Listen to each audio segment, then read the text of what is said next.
नमस्कार, मी भारती प्रशांत बनसोड आणि या आहेत आमच्या काकू सुहास सोंडे सरांच्या मम्मी. मंदाकिनी सोंडे सांगा. मंदाकिनी सोंडे काकू आहेत आणि यांना अमृत ज्यूस दिलं होतं गेल्या 3 महिन्यांपूर्वी आणि त्यांनी ते रेग्युलर घेतलं आणि त्यांना काय फरक पडला, त्याच्याने काय रिझल्ट आला ते त्यांच्या तोंडूनच आपण आहे.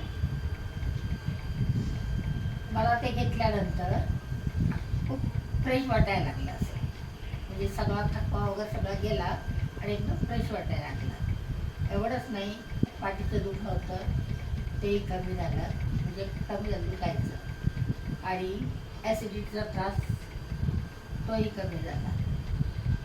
वयादामध्ये सुद्धा फरक पडला. म्हणजे असं एकूण मला आता फ्रेश वाटतंय. कारण 2 बाटल्या घेतल्या, आता दुसऱ्या गोळ्या सुरू केलेल्या आहेत. थँक्यू. तर त्यामुळं आता मला असं काय कोणतं घ्यायचं ते आता तुला सांगतो, कसं घ्यायचं. थँक्यू.